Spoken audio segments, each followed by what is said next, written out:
Pay scale দাবিতে কর্মচারীদের ultimatum নিয়ে কি বললেন তারেক রহমান। তো দর্শক, নবম পে স্কেলের আজকের সবচেয়ে গুরুত্বপূর্ণ নিউজটি শেষ পর্যন্ত দেখুন এবং শুরুতেই চ্যানেলটি সাবস্ক্রাইব করে রাখুন পরবর্তীতে নবম পে স্কেল সংক্রান্ত সকল নিউজ সবার আগে পেতে। তো দর্শক, দেশের সরকারি ও অর্ধ সরকারি খাতের কর্মচারীরা এবার নতুন সরকারকে দেওয়া আল্টিমেটামের মাধ্যমে স্পষ্ট বার্তা দিয়েছেন। পে স্কেল দ্রুত বাস্তবায়ন না হলে তারা কর্মবিরতি, আন্দোলন ও অন্যান্য কঠোর কর্মসূচি গ্রহণের হুমকি জানিয়েছেন। এই উত্তেজনাপূর্ণ পরিস্থিতিতে প্রধানমন্ত্রী তারেক রহমান সরাসরি প্রতিক্রিয়া জানিয়েছেন এবং সতর্ক করেছেন যে ধৈর্য ধরে সরকারের সঙ্গে সমন্বয় করার মাধ্যমে কর্মচারীদের দাবি পূরণ করা হবে। প্রধানমন্ত্রী বলেন, আমরা কর্মচারীদের চাহিদা গুরুত্বের সঙ্গে বিবেচনা করছি। দেশের অর্থনীতি বর্তমানে অত্যন্ত সূক্ষ্ম অবস্থায় রয়েছে, তাই তাড়াহুড়ো করে কোনো সিদ্ধান্ত নেওয়া সম্ভব নয়। তবে আমরা নিশ্চিত করছি, অর্থনৈতিক অবস্থা স্থিতিশীল হলে এবং সব প্রক্রিয়া সম্পন্ন হলে দ্রুততম সময়ে পে স্কেল কার্যকর করা হবে। তিনি আরও জানান, সরকারের উদ্দেশ্য হলো কর্মচারীদের ন্যায্য দাবি পূরণ করা এবং দেশের অর্থনৈতিক ভারসাম্য বজায় রাখা। পে স্কেল বাস্তবায়নের জন্য পূর্বে গঠিত পে কমিশনের প্রস্তাবনা গভীরভাবে বিশ্লেষণ করার দায়িত্ব নতুন অন্তর্বর্তী কমিটিকে দেওয়া হয়েছে। এই কমিটি কার্যক্রমের বিশদ পর্যালোচনা করে চূড়ান্ত রিপোর্ট প্রস্তুত করবে। অর্থমন্ত্রীকে নির্দেশ দেওয়া হয়েছে রিপোর্টটি যত দ্রুত সম্ভব চূড়ান্ত করে সরকারকে জমা দিতে। রিপোর্ট আসার পরেই গ্যাজেট ও প্রজ্ঞাপন প্রকাশ করা হবে।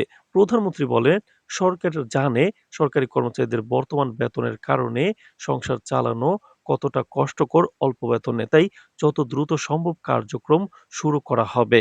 তো দর্শক, ভিডিওটির এই মুহূর্ত পর্যন্ত যারা দেখছেন, চ্যানেলটি সাবস্ক্রাইব করে রাখুন পরবর্তীতে নবম পে স্কেলের সকল আপডেট সবার আগে পেতে। তো দর্শক, অর্থনৈতিক বিশ্লেষকরা মনে করছেন দেশের সরকারি চাকরিজীবীরা দীর্ঘদিন ধরে সীমিত বেতনে জীবিকা চালাচ্ছেন, যা তাদের পরিবারের জন্য এক অব্যাহতি চাপ সৃষ্টি করেছে। এই প্রেক্ষাপটে কর্মচারীদের আল্টিমেটাম ও সরকারের ধৈর্যশীল পদক্ষেপের মধ্যে সঠিক সমন্বয় অপরিহার্য। বিশ্লেষকরা বলেন, পে স্কেল বাস্তবায়নের ধাপগুলি যথাযথভাবে সম্পন্ন হলে দেশের অর্থনৈতিক স্থিতিশীলতা বজায় রাখা সম্ভব হবে।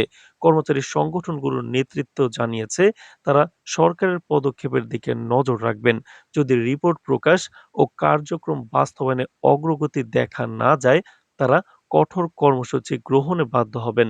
আন্দোলন, কর্মবিরতি এবং বিক্ষোভের হুমকি এই প্রেক্ষাপটে আরও তীব্র হয়ে উঠছে।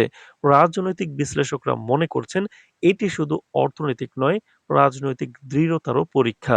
সরকারের প্রতি প্রক্রিয়া এবং কর্মচারীদের ধৈর্য দেশের কর্মক্ষেত্র ও অর্থনীতির উপর দীর্ঘমেয়াদী প্রভাব ফেলবে। নির্দিষ্টভাবে নতুন অন্তর্বর্তী কমিটি পে কমিশনের প্রস্তাবনাগুলো পুনর্মূল্যায়ন করবে এবং সরকারের নিকট উপস্থাপন করবে। অর্থমন্ত্রীকে নির্দেশ দেওয়া হয়েছে পে স্কেল সংক্রান্ত চূড়ান্ত রিপোর্ট দ্রুত প্রস্তুত করতে এবং তার ভিত্তিতে প্রজ্ঞাপন প্রকাশ করতে।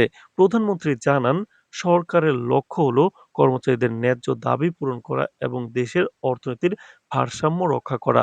রাজনৈতিক ও অর্থনৈতিক বিশেষজ্ঞরা মনে করছেন, এই মুহূর্তে সরকারের সতর্ক এবং সংযমী পদক্ষেপ অত্যন্ত গুরুত্বপূর্ণ।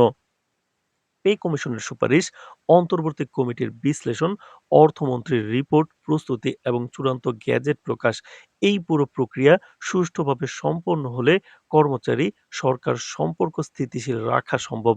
দেশের জনগণও এই বিষয়টি ঘনিষ্ঠভাবে অনুসরণ করছে এবং আশা করছে পে স্কেল বাস্তবায়নের ক্ষেত্রে ন্যায্য ও তাৎক্ষণিক সমাধান সামনে আসবে। আগামী সরকারি সভা ও আলোচনার পর আরও বিস্তারিত তথ্য প্রকাশ করা হবে বলে জানিয়েছেন প্রধানমন্ত্রী। কর্মচারীরা এই সময়টাকে এক পরীক্ষা হিসেবে দেখছেন, যেখানে সরকারের প্রতিশ্রুতি এবং কর্মবিরতির বাস্তবায়ন যাচাই হবে। সরকার দ্রুত এবং কার্যকর পদক্ষেপ দেশের সামাজিক ও অর্থনৈতিক ভারসাম্য রক্ষার ক্ষেত্রে গুরুত্বপূর্ণ ভূমিকা পালন করবে। তো দর্শক, ভিডিওটির এই মুহূর্ত পর্যন্ত যারা দেখছেন, চ্যানেলটি সাবস্ক্রাইব করে রাখুন পরবর্তীতে নবম পে স্কেলের সকল আপডেট সবার আগে পেতে। তো দর্শক, পে স্কেল বাস্তবায়নে এই জটিল প্রক্রিয়া দেশের সরকারি সমাজের জন্য এক বড় আশা এবং সরকারের জন্য এক বড় পরীক্ষা।